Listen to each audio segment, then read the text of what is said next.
But this season, the way it ended, how different do you feel about the Bears organization today than you did a year ago? By the way, it's Happy Ben Johnson Day because this is the day that he was hired 1 year ago today.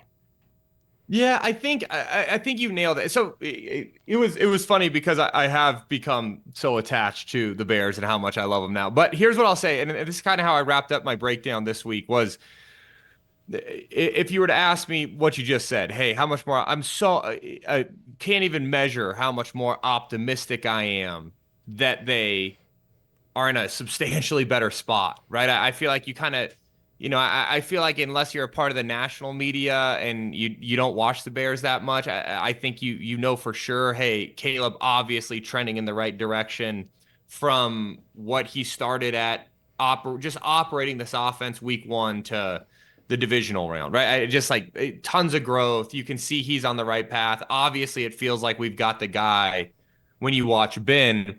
What I did say though was I said I just don't want to take it for granted, right? I don't want to just assume, okay, hey, we're gonna be back in the playoffs again, right? This is a huge, you got to climb the mountain every single year, and I do think we won a ton of close games. So to me, it's like I'm cautiously optimistic. It's hard for me to sit here and say, man, I for sure see that it's going to be the same next year because we saw it with a bunch of good teams in the NFL this year where you come in, you feel good about all their pieces, and you go, oh, shoot, hey, they didn't make the playoffs. But compared to where I was last season, it's night and day. I think we have all the pieces to do it. You also think to yourself, man, can we spend a little bit more on defense here? Is there a chance that the defense comes back substantially better? Because what we saw in that game against the Rams was substantially better than I think what we've seen all year. So to me, I think there's a ton of optimism. Obviously, it's cautious because again, the NFL is such a finicky thing where some years you're great and it feels like you have the same roster, and then you struggle the next. But the two key pieces I think you've got to feel great about. Yeah, absolutely. The optimism is for sure there. And I thought, what throw could be more theatrical than the 4th and 8 throw to Rome Odunze in the Packers Yep. game? Well, he follows that up with Caleb Williams does running 20 some odd yards behind the line of scrimmage before the prayer of a throw to Cole Kmet in the corner of the end zone. That's just one of the amazing things he does. After reviewing film on him all year, Tim, how would you rank the throws that stood out the most to you? Yeah, it's so funny because if you were to ask me that about any other quarterback, I could just name them to you because there's three of them, right? For him, what's funny is when I was watching the tape this week, I thought the Rome third down throw was going to be the one, that one on the sideline where it was just from the pocket, but he rips a dart in there. Rome makes a great catch, and it's a third and long conversion. I'm like, oh, that's the one. That's the one that we're going to talk about. And then no, it was like 6 plays later, we're gonna backpedal 27 yards and throw a dart. Yeah, I don't know. My thing is there are so many of them. Whether it be the boot throw, I still think the boot one's tremendous. I think some of his throws from the pocket, where these things are 25-yard daggers, right? And it's they're running their dagger concept at 20, maybe even 25 with Caleb, and you just see the ball is just flat and it's a missile. The one to Komet, obviously, it's hard because then you go, man, it just kind of sets you up for more heartbreak, right? You thought, oh, we did it again, and then all of a sudden, they end up turning it over. Rams go down, kick the field goal. But that one was insane, and I also think it couldn't have happened to me. I thought that was a great thing for Komet, right? And again, like Colson Loveland's obviously the guy, right? And he's going to be more of the receiving threat, but Komet and what he's tried to do in the run game and how he's been there, I think all-time teammate, it feels like all-time, hey, what's best for our team? I'm going to be in there. I'm going to be in pass pro. I'm going to do all this. And then for him to make that play, I thought was super special. But yeah, Caleb, I mean, there's 30 throws on this film this year that I don't know if you see those throws anywhere else. What I will also say in terms of the growth that I want to see this offseason, it feels like he kind of already hinted at it. But the thing that's interesting is if he hits Luther Burden on a speed out on second down, we don't need the fourth down throw, right? Those are the things that I do think. I love that we have a guy that can go out there and make some insane throws. I do think what we started to see at the end of the year where he was just playing quarterback from the pocket, delivering on time, occasionally sprinkling in the third and fourth down scramble. That is long. What I think we sometimes take for granted is that's long-term sustainable.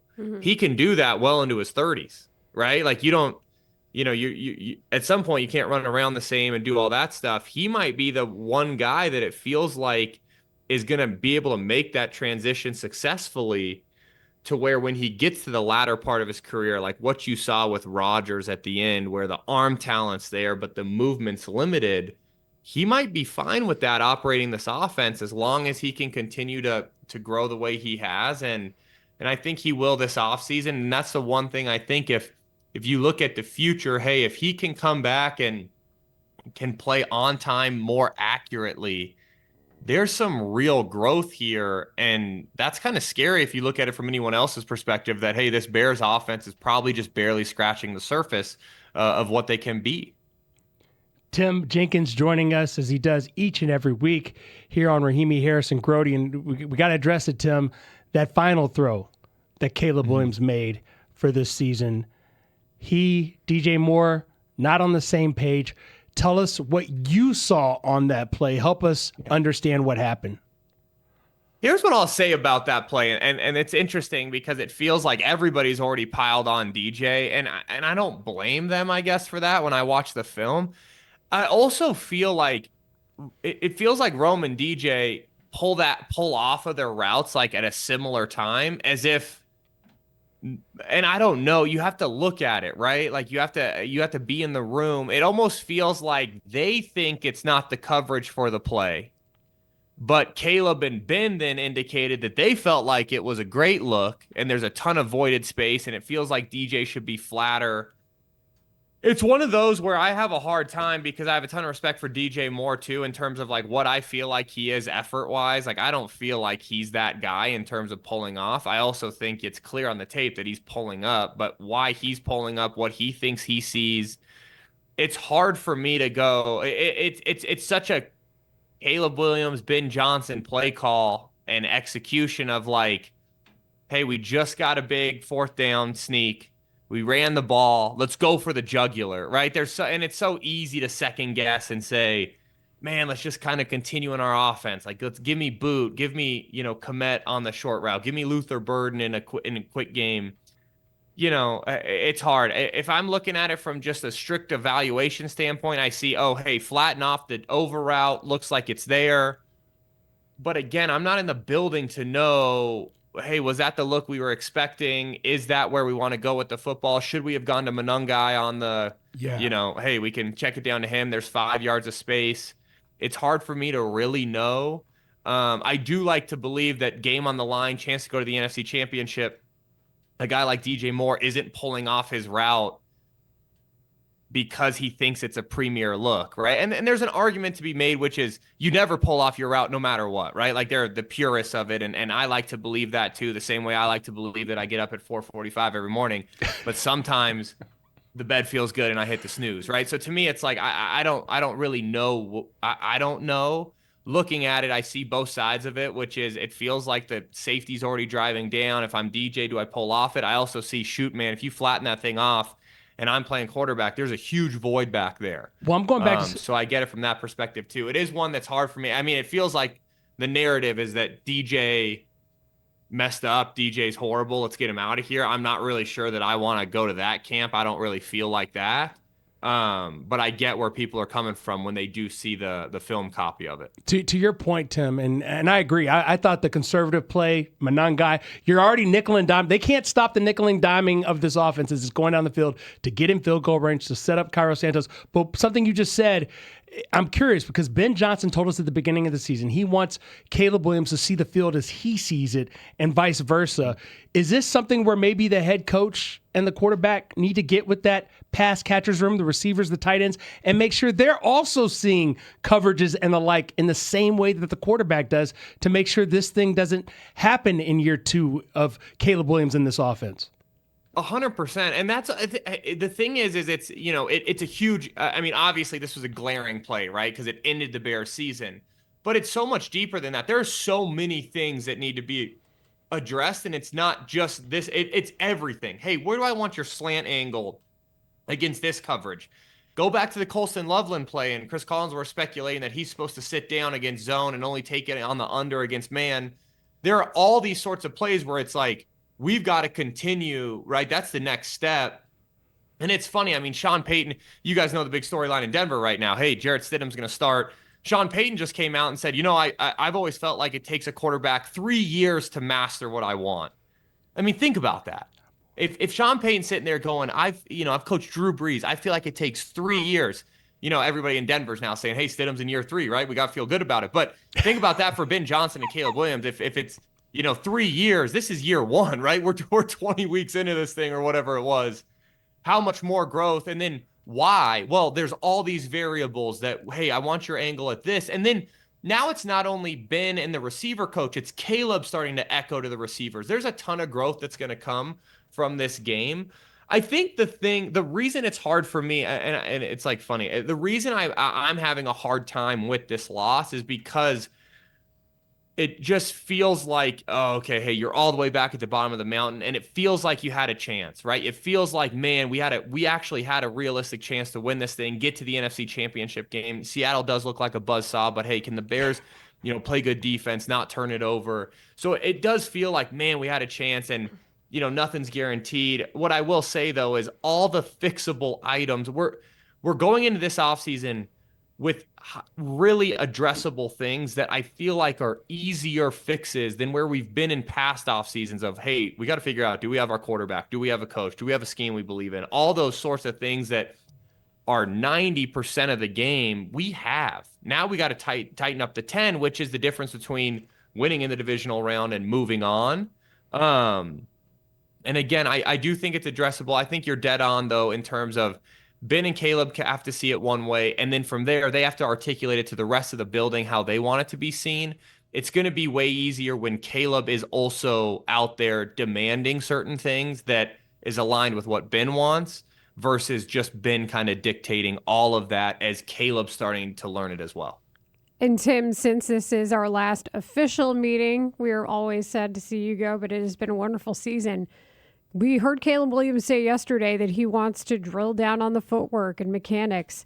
As a coach, what would be the homework you give him for this offseason? Yeah, I mean, it's what's great is that he said it. It's exactly what he said. He has to tighten up his footwork, and then he has to tie his feet to his progression. If there was anything I would do, right, if you were to say, hey, Caleb's coming to Denver, Tim, here's what you're going to do, it would 100% be give me your top 30 concepts, and we are going to make sure that we take 3 visual reps of each of them daily, right? Like, hey, go through your dagger footwork. Okay, boom, tie your feet to your progression. And then you start working with a football and throwing because you don't want to put 90 throws on his body every single day on kind of base concepts. You can, strategically put them where you want them. But what I tell you is tie his feet to his progression on his top 30, top 40. Make sure that is drilled in come OTA so that next year when you're going into it, you're going into camp, hey, you can trust I've got dagger, I've got cross, I've got all these concepts that he throws all the time. We have these completely dialed in, no matter the formation variation, no matter, what you're giving me. Hey, are we going to throw dagger off inside zone 7? Are we going to be gun flash 5? Whatever it is, make sure those are completely dialed in so that then once we get to game plan specific concepts, that's the footwork we're focused on. That's how we're going to make sure we're tying our feet to our progressions in the season. And in addition, it also frees him up to start making sure he's seeing what his receivers are doing more so than thinking about himself. You guys know when you're kind of thinking about yourself, it's hard to then also pay attention perfectly to, hey, was my sail route at 16 or was it at 14? Did he roll to 18? Did he roll to 15 and a half? Those are the kind of things that it's hard to focus on as you're also thinking through your footwork. So if you can completely dial that in, then he'll be ready to take that next step in what I think it should be for him and essentially his year 2 with Ben. And as long as he does that, man, it's going to be awesome. And I think there's some different pieces they need to add as a team. But yeah, if he can tighten that up this offseason, they've got a real shot next year. Tim Jenkins, this has been great to watch the film with you all season long, and I'm so happy we got to talk about a season of progress for the Bears. Thanks so much, Tim. Yeah, what a treat, huh? What a year compared to what it's been in the past. But yeah, still a bummer. And then, but then here's the thing that people don't talk about. That's why I was joking with my wife, and I think she's pretty fired up about it because she feels like football's been lingering on. But I tell you what, it's about to hit where we got no football. That's kind of sad. I know you guys talk baseball and all that other sport. You got to. I'm excited for you guys, but not as exciting for me. Well, hopefully, maybe you guys get a day off here and there. Team Jenkins, try to, enjoy the free time a little bit. But something tells me that doesn't happen very often in your house. No, not at our house. 5th on the way, so 4th boy. So, yeah, we're living the dream. We're living the dream. The downside is there's a lot of pressure because with 4 boys, I got to have a first-round pick or people are going to be like, that training sucks, So it's like we're going to have to make sure one of these boys can play a little bit. I mean, you got a 7-on-7 team now. So congratulations, of course, with the new expectation on the way. And we will be cheering for you as always. Y'all are the best. Thanks, Tim.